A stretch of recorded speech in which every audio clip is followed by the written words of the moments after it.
Conklin, who's an American biologist and zoologist, once said that the probability of life originating from accident is comparable to the probability of the unabridged dictionary resulting from an explosion in a printing shop. And so tonight, we're going to look at Genesis chapter 1, and I really want to try to answer three questions. Here's the first one I want to answer. Why does it matter what you believe about creation in your outline? Number two, how did God create the universe? And number three, what exactly did God do during that first week of history? So let's begin with question one. Why does it matter what you believe about creation? Well, Genesis chapter 1, verse 1 states, "In the beginning, God created the heavens and the earth." In his book, The Battle for the Beginning, by Dr. John MacArthur, which I highly recommend all of you read, he writes this: "Either there is a God who created the universe and sovereignly rules his creation, or everything was caused by blind chance. The two ideas are mutually exclusive. If God rules, then there's no room for chance. But make chance the cause of the universe, and you have effectively done away with God." So that's why it matters what you believe.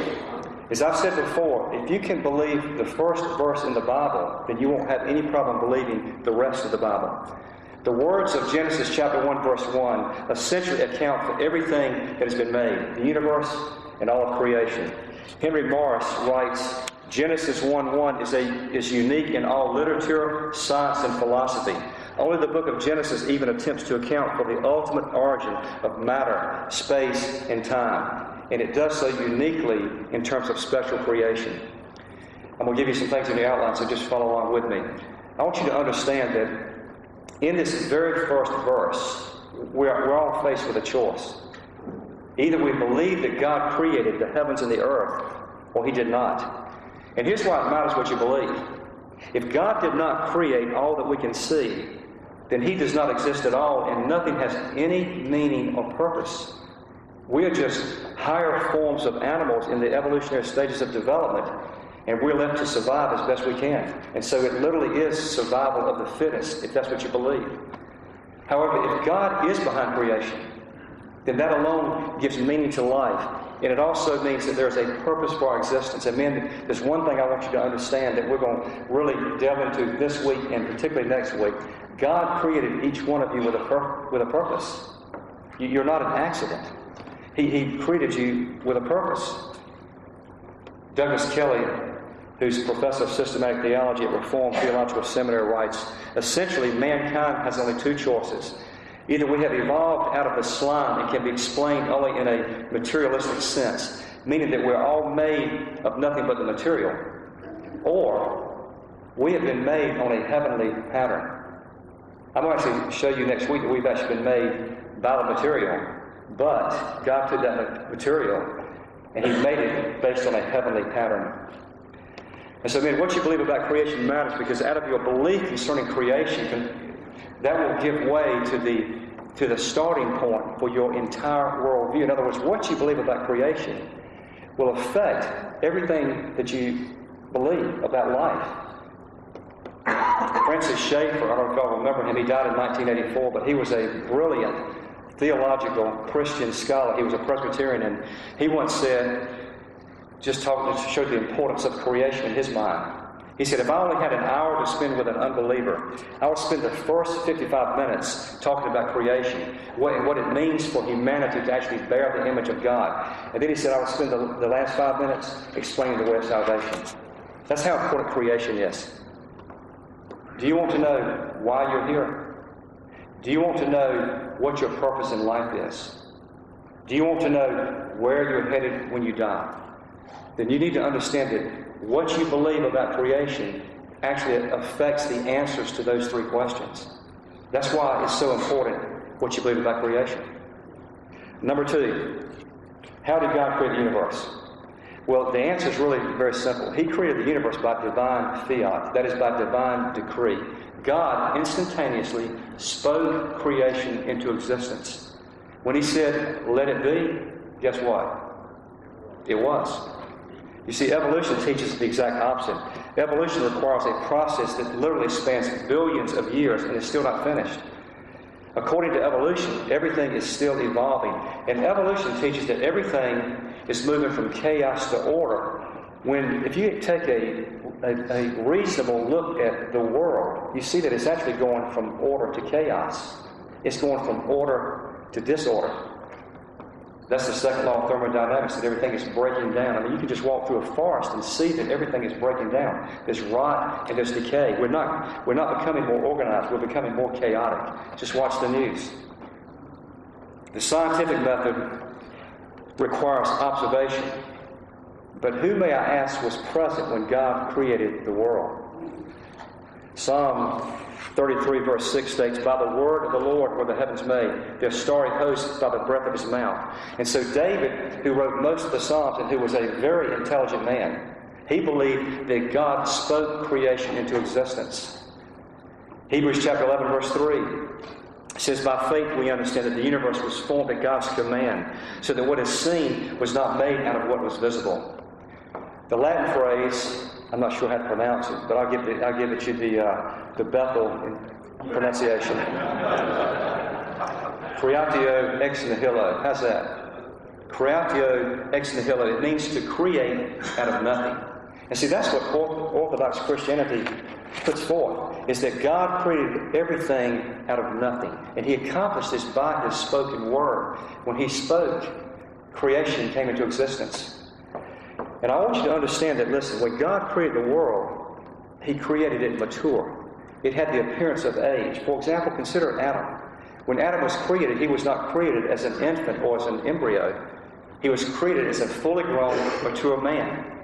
And so if a scientist traveled back in time and used his carbon dating techniques on Adam, he would be mistaken if he said that he was, years old when he was just a few moments old. Think about the New Testament.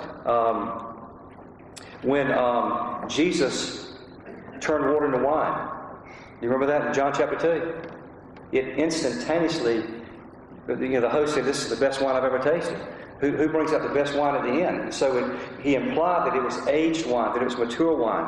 Dr. John MacArthur writes, "When we're dealing with things created ex nihilo, out of nothing, evidences of maturity or signs of age do not constitute proof of antiquity." How about when Jesus turned the loaves of bread and the fish into food? He turned them into what? Bread and freshly cooked fish. And so it had age, even though it was just a few moments, created. How old is the earth? I don't really know. Nobody knows. But I personally believe, this is just for me, that it's less than 10,000 years old. I believe it's 6,000 or 7,000 years old. But listen, that's not a hill for me on which to die. If I get to heaven and the Lord tells me, "Russ, you were way off on that. It was 1 billion years old," I'm not going to say, "Gosh, I want to go back and start all over." I'm going to be just excited to be in heaven. One of my favorite professors what's so funny about that? One of my favorite professors at Southeastern, Dr. John Selhammer, he believed in an old earth. And so he had to kind of, in my opinion, and I love Dr. Selhammer. Tommy knows him. Great man. Brilliant man. But he had a little bit different interpretation of Genesis chapter 1. And who am I to argue with him? But you see, I just believe that, I believe that if you believe that the earth is billions of years old, I believe that directly goes against what the Bible teaches. So I just believe the earth is younger than that. But here's the bottom line. Because, it doesn't really matter about the age of the earth. It's just something for people to argue about so that they don't have to believe.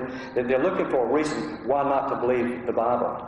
That's why when Darwin's theory of evolution was presented to the world leapt upon it. Do you know why? Because they wanted something so they wouldn't have to believe the Bible. They wouldn't have to believe that there's a God who's going to stand in judgment of them one day. That's really the bottom line. In Genesis chapters 1 and 2, it's basically teaching us one thing in your outline. It's showing us that God's creative power exists, and it's beyond human understanding. And I personally believe that the evidence that's been uncovered by both science and archaeology support the biblical account of special creation. But listen, you must decide what you believe. Either you believe the account of creation as presented by man, or you believe the account of creation presented by God. The choice is yours. Question number 3. What exactly did God do during that first week of history? And I want to try to look at this 1 or 2 days at a time. really need 7 weeks so that we could spend 1 week on each day. But I'm going to try to cover tonight. I'm really just going to cover 6 days. Unfortunately, I can't get to the 7th day, but we all know what he did on the 7th day. But look at day 1. Look at verses 2 through 5. Now the earth was formless and empty. Darkness was over the surface of the deep, and the Spirit of God was hovering over the waters. And God said, "Let there be light." And there was light. God saw that the light was good, and he separated the light from the darkness. God called the light day, and the darkness he called night. And there was evening, and there was morning, the first day. In your outline, in the first moments of creation, the earth was uninhabited and without form. But all the essential elements were present that are necessary for life. It's like God was the potter, and he was in his workshop, and he just took a lump of clay, and he set it on its axis at 23 degrees. And he began to form and make this lump of clay into a perfect world for us to exist in. And so God began with raw material by creating this mass of elements, and he carefully shaped and formed it into the perfect environment for what would be the pinnacle of his creative work, which is you and me, mankind. It all began in total darkness. And into that darkness, God called forth light. Now, I want y'all to picture this. During the first hours of creation, the earth literally began to spin on its axis as God, again, who is the potter, was shaping it, this forming this mass into a beautiful world for us to exist in. The light shone upon the earth, even though at this point the sun and the moon and the stars had not yet been created. So the question is, where did that light come from? It came from God. You know, when we get to heaven, Revelation says there will be no sun. That we won't need the sun because we'll have the light of God's glory. And so somehow, during those first couple of days, God provided light, even though he had not yet created the sun or the moon. Light is the single most important source of energy and heat on earth. Without light, life would be impossible on earth. Light is necessary for life, which is why it was the starting point of creation. With the creation of light, time began to be marked by this cycle of light and darkness, day and night, and this has characterized the earth ever since. When God saw the light, he saw that it was what? Good. And the first day came to an end. Days 2 and 3, picking up with verse 6. And God said, "Let there be an expanse between the waters to separate water from water." So God made the expanse and separated the water under the expanse from the water above it. And it was so. God called the expanse sky, and there was evening and there was morning the second day. And God said, "Let the water under the sky be gathered to one place, and let dry ground appear." And it was so. God called the dry ground land, and the gathered waters he called seas, and God saw that it was good. Then God said, "Let the land produce vegetation, seed-bearing plants and trees on the land that bear fruit with seed in it, according to their various kinds." And it was so. The land produced vegetation, plants bearing seed according to their kinds, and trees bearing fruit with seed in it, according to their kinds. And God saw that it was good. And there was evening and there was morning, the third day. Now listen, one of the things I want you to notice during this day is that, during the first 3 days, is that God basically caused 3 separations as he's creating and forming the earth for us. On day 1, God separated, this in your outline, God separated the light from the darkness. He separated the day from the night. On day 2, God created the sky by separating the waters in the heavens above from the waters on the earth below. In so doing, he created an atmosphere. He was creating a place where we could actually breathe and where we could move about. On day 3, the waters on the earth were collected into seas, and thus dry ground appeared. It was separated from the water, giving man a place to plant his feet. And so these 3 separations show how God began to create a beautiful and perfect environment for us to live in. And man, I want you to think about this. Just consider our atmosphere. The composition of our air is 78% nitrogen and 21% oxygen. If you alter that just slightly, life on earth would cease to exist. That's how fine-tuned our planet is. Psalm 33, verse 6, 7, and 9 state, "By the word of the Lord were the heavens made, their starry host by the breath of his mouth. He gathers the waters of the sea into jars. He puts the deep into storehouses. For he spoke, and it came to be. He commanded, and it stood firm." And so at the end of day 3, God had not only produced dry land, vast oceans, and a perfect atmosphere, but God brought forth, in your outline, vegetation and fruit-bearing trees, each with the capability to reproduce according to its kind. In fact, one of the amazing ways that we see a proof of a creative mind is the way that seeds are carried from place to place. Some seeds are light and feathery, they can just float through the air. Other seeds are carried by animals and birds by adhering to animal fur, or by being eaten and later deposited in animals' droppings. And so if you look at everything in creation, you begin to see this incredible creative mind behind every single aspect of creation. And what God was doing was He was creating a perfect environment for us to live in, because He wanted to bless us. And that's still what He wants to do. Days 4 and 5, verse 14. And God said, "Let there be lights in the expanse of the sky to separate the day from the night, and let them serve as signs to mark seasons and days and years. And let there be lights in the expanse of the sky to give light on the earth." And it was so. God made 2 great lights, the greater light to govern the day and the lesser light to govern the night. He also made the stars. It's amazing that that's all it says, is that He also made the stars. God set them in the expanse of the sky to give light on the earth, to govern the day and the night, and to separate light from darkness. And God saw that it was good. And there was evening and there was morning, the 4th day. And God said, "Let the water teem with living creatures, and let birds fly above the earth across the expanse of the sky." So God created the great creatures of the sea, and every living and moving thing with which the water teems, according to their kinds, and every winged bird, according to its kind. And God saw that it was good. God blessed them and said, "Be fruitful and increase in number, and fill the water in the seas, and let the birds increase on the earth." And there was evening, and there was morning, the 5th day.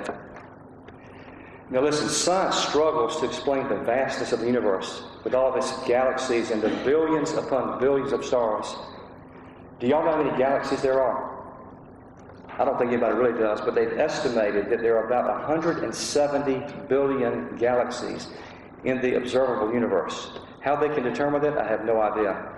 Did y'all know that a dwarf galaxy has about 10 million stars in it, and a super galaxy has about 100 trillion stars in it? Do you know what 170 billion is times 100 trillion? I have no idea.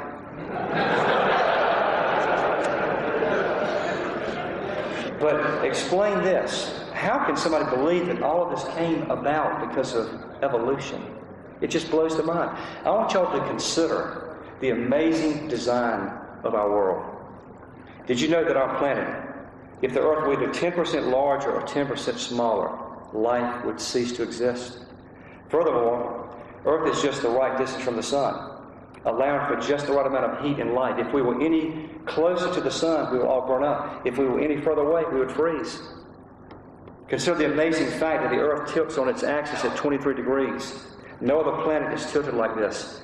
This angle provides that the Earth is slowly turned in all parts of its surface before the rays of the Sun. If there were no tilt to the axis, the poles would accumulate enormous masses of ice, and the center part of the Earth would become intensely hot, and life would cease to exist.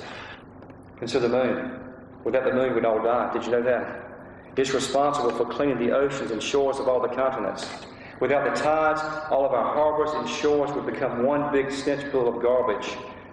But because of the tides, continuous waves break upon the shores, aerating the oceans and providing oxygen to plankton, which is the very foundation of the food chain in the world. Without the plankton, there would not be oxygen, and life would cease to exist. The ozone blocks powerful killer rays from reaching us, but allows just enough through to kill algae. 8 killer rays fall upon this earth continually from the sun. Without the ozone, we would all be burned, blinded, and broiled in just a day or two, and life would cease to exist.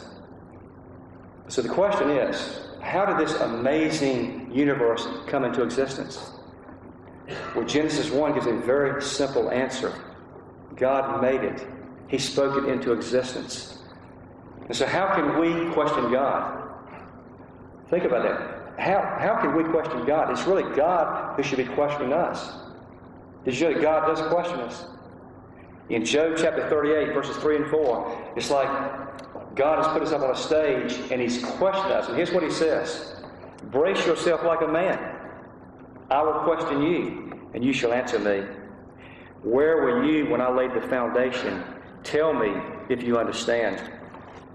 Did you see those idiots on that video trying to explain how we were created? That's the best they can come up with. And listen, they've been teaching that in high schools for years. And I used to believe it. When you consider the earth in comparison to the universe, think about it. It's nothing more than a tiny little microscopic dot. And then how about you? When a 747 flies over the earth, you're what? A tiny little dot. And so we're all a bunch of tiny little dots. And we're trying to tell the crew of the universe how we got here. And we think we've got it all figured out. On November 5th, 1981, when speaking at the American Museum of Natural History, Dr. Colin Patterson, senior paleontologist for the British Museum of Natural History and one of the world's leading evolutionists and regarded as the world's foremost fossil scientist, said this: the explanation value of the evolutionary hypothesis of common origin is nil. If you don't understand that sentence, let me explain it to you. It means that we've gained nothing from evolution. It teaches us nothing. He went on, evolution not only conveys no knowledge, it seems to convey anti-knowledge. How could I work on evolution 10 years and learn nothing from it? Most of you, now he's talking to a room full of scientists, most of you in this room will have to admit that in the last 10 years we have seen that the level of knowledge about evolution is remarkably shallow. We know it all not to be taught in high school, and that's all we know about it.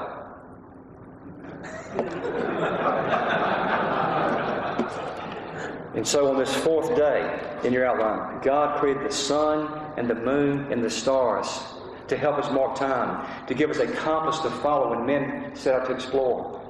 When Christopher Columbus left Spain, did you know he was a believer? And God put on his heart that there was some more land out there. And so he set sail. And what was he following? He was his sextant. He was following the stars that God put in heaven to guide him. The sun provides us with heat and light, and the moon and the stars provide just the right amount of light at night so that we don't walk around in total darkness. How did it all come to be? To observe the incredible and complex design of the universe, and then to say it all happened by chance would be like someone believing that a bomb went off in a trash can and a Rolex watch popped out. On the fifth day, God filled the skies with birds and the waters with fish. What is amazing about the life of the fish and the birds is this: they are self-sustaining. That is, they have their own means of getting nourishment and breathing and defending themselves. They are self-repairing. If injured, they have means to heal.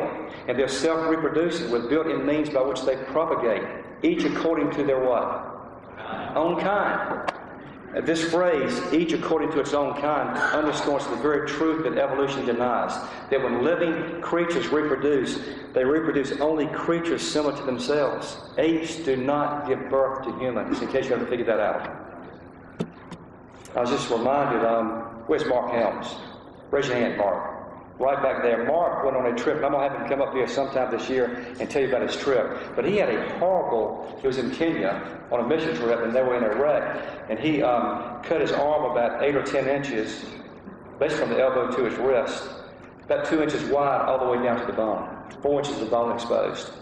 And Rob Jones, is Rob here? Rob's not here.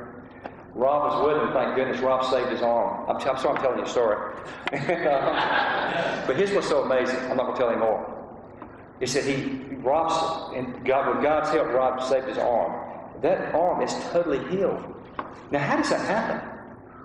Is that just an evolutionary process? No, God created our bodies so that they're self-healing. You cut yourself and your body just supernaturally heals itself. I think it's just evidence that God exists. By the way, men, God put those fish out in the ocean for 2 reasons. One, to eat them. And second, to enjoy them. And so I know some of you men love to go out to the Gulf Stream and try to hook up with a big blue marlin. And some of you guys, like myself, I don't like to go out quite that far, because every time I go out there, I'm just worn out when I get back. I like to go maybe to Cape Lookout and try to catch some puppy drum. Or with Tommy, we do this kind of sissy thing. We like to collect shells, but that's another story.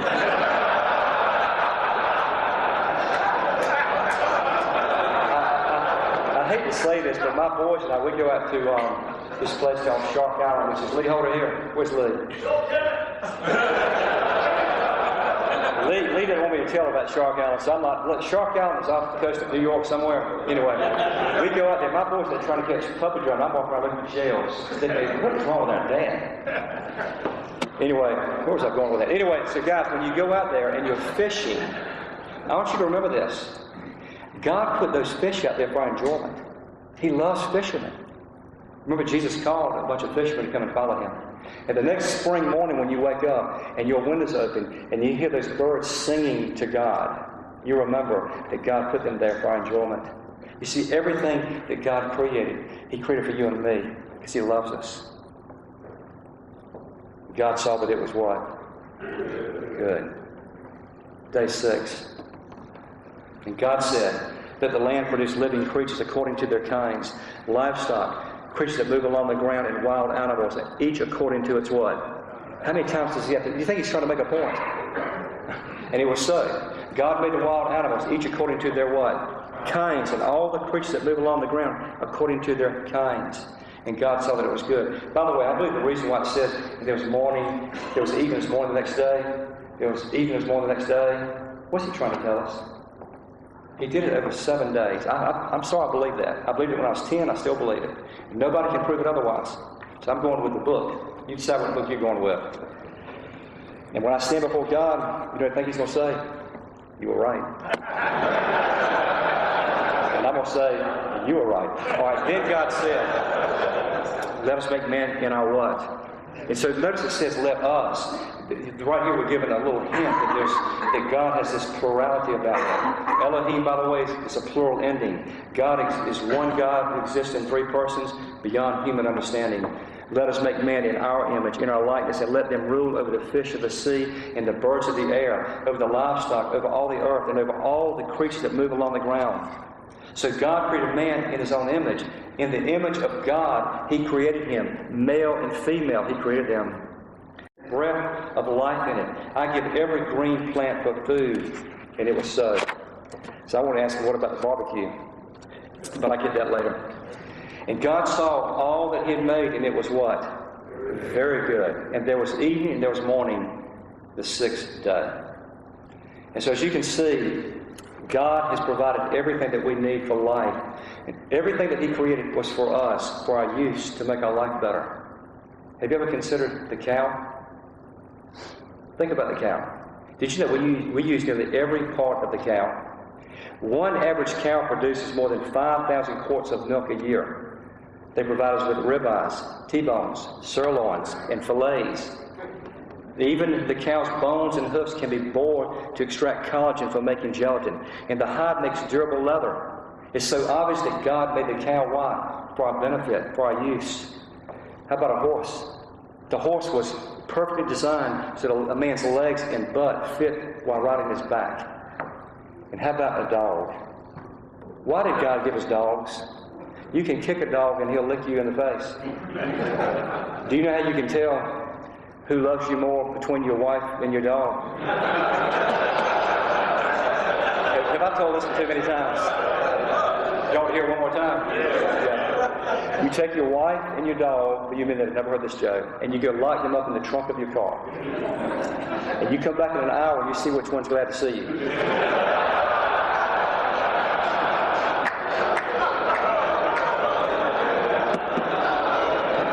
y'all hear the one about the bank robber? I always tell these two together. This is a true story. Happened at the 5 Points last year. This guy comes into the Wachovia Bank there, and there's a line in front of the teller. He goes up and breaks the line, and he pulls his gun out and says, "Give me all the cash you've got." And so the teller gives him all the cash. And he turns around to the guy that's standing in line behind him and says, "Did you see what I just did?" The guy said, "Yes." Shot him dead. Turn to the second guy. "Did you see what I did?" He said, "Yeah, sure did." Shot him dead. Turn to the third guy. "Did you see what I did?" The guy said, "No, but my wife did."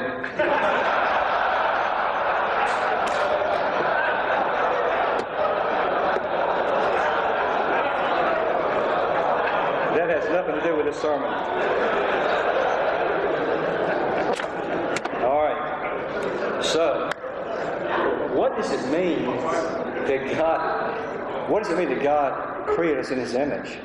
He gave us what? A sense of what? Humor. I'm serious. The Bible, God laughs. He gave us a sense of humor. What it means is that, in essence, that we were created according to in a pattern that's similar to Him. We have some aspects about us, some characteristics that are just like God. In your outline, we have moral similarities. We were all born with an inner sense of right and wrong, and when our behavior is holy and righteous, we're like God. Spiritual similarities. We all have a spirit. Unfortunately, since the fall, we were born with a dead spirit. And this is why the new birth is so important. When you're born again, then God gives you, first He comes in and dwells you, and then you have this relationship with Him. And you can relate to God through your spirit, and His Spirit's in you. No animal can do that. That's what separates us from the animal kingdom, which is why we didn't evolve from animals. Mental similarities. We have the ability to reason and think logically. We have the gift of language and thus the ability to communicate both with others and with God. We have an awareness of the distant future. We are creative and we have emotions. Relational similarities. God has personality and He's sociable. In fact, He has fellowship within the Godhead, Father, Son, and Holy Spirit. So we are relational with others, and particularly in marriage. Physical similarities. Well, the Bible tells us that God is spirit. However, like God, we can see, speak, touch, smell, and taste, and thus we can enjoy His creation as He does, even though He does so in a far greater sense. And so even though God does not have a body, our physical bodies reflect certain aspects of God. And so understand then that we were created in the image of God. And then think about this. When God sent His Son to the world, He came in the image of who? In the image of man. All right, guys, I'm going to wrap it up right here in 60 seconds. We were created in the image of God. But what we're going to see in the next two chapters is that we sinned, and that marred our image in us. It marred God's image in us. And the world was created perfect. But when we sinned, God cursed the earth, and He cursed us. And so the earth is marred, and we're marred.